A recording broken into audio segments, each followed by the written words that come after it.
அதாவது எனது வீட்டில் மிகவும் சண்டை சச்சரவு இருந்து கொண்டிருக்கிறது. இது மட்டுமல்லாமல் எனது பொண்டாட்டியுடன் சண்டையானது மிகவும் அடிக்கடி ஏற்பட்டு கொண்டிருக்கிறது. எதனால் சண்டை வருகிறது என்று எனக்கும் தெரியவில்லை, அவருக்கும் தெரியவில்லை. ஆனால் எப்படியாவது தினமும் சண்டையானது வந்து விடுகிறது. எனது குழந்தைகளுடனும் சண்டையானது ஏற்பட்டு கொண்டிருக்கிறது போன்றவாறு மகாபெரிவாவிடம் ஒரு பக்தர் கூறியிருக்கிறார். அதற்கு மகாபெரிவா அவர்கள் கூறியது என்னவென்றால், அதாவது உனது பொண்டாட்டி அதாவது பெண்களை அவரது உச்சந்தலையில் இந்த ஒரு பொருளை தடவி வர சொன்னால் போதும், வீட்டில் உள்ள அனைத்து பிரச்சனைகளுக்கும் தீர்வு கிடைக்கும் என்பது போல் மகாபெரிவா கூறியிருக்கிறார். இதை பெண்கள் மட்டும்தான் உச்சந்தலையில் தேய்க்க வேண்டுமா என்று கேட்டால், ஆண்களும் இந்த பொருளை நெற்றியில் தேய்க்கலாம். இது உங்கள் அனைவருக்கும் தெரிந்திருக்கும். சிலருக்கு அதாவது இந்த பெயர் சொல்லக்கூடாத இதை பெயர் சொல்லக்கூடாத பொருள் என்று அழைப்பார்கள். அதாவது வசம்பு. இந்த வசம்பை கடையில் வாங்க வேண்டும்.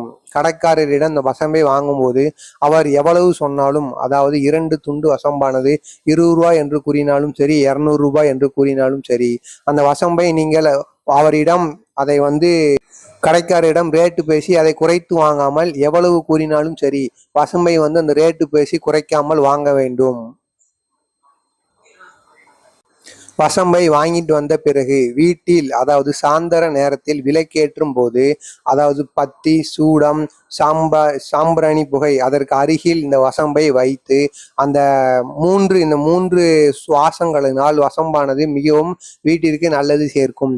இது மட்டுமல்லாமல் விளக்கேற்றி, அதாவது காமாட்சி விளக்கோ அல்லது உங்களால் முடிந்தால் மண் விளக்கை வாங்கி கொள்ளுங்கள். முடியாத பட்சத்திற்கு உங்கள் வீட்டில் உள்ள காமாட்சி விளக்கை பயன்படுத்தி கொள்ளுங்கள்.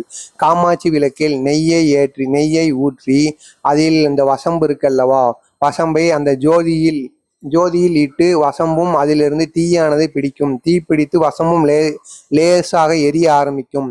அவர் எரிய ஆரம்பித்தவுடன் அந்த காமாட்சி விளக்கில் உள்ள நெய்யை எடுத்து வசம்பின் மேல் விட வேண்டும். அதாவது நீங்கள் காமாட்சியின் விளக்கின் மேல் காட்டிய போதே அது அந்த வசமானது கருப்பு நிறத்தில் இருந்திருக்கும். இது மட்டுமல்லாமல் இந்த நெய்யை வசம்பின் மேல் தேய்ப்பதால் வசம்பானது பச என்று இருக்கும்.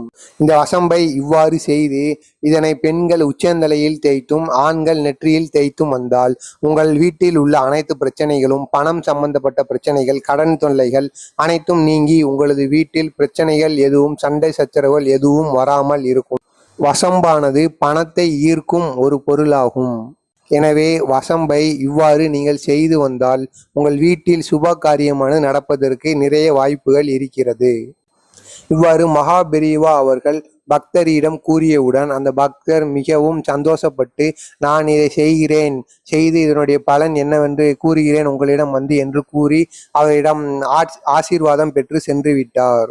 இவ்வாறு நீங்களும் உங்களது வீட்டில் ஏதாவது பிரச்சனைகள் இருந்தால் இவ்வாறு செய்து பாருங்கள், உங்களது பிரச்சனைகள் அனைத்தும் நீங்கும்.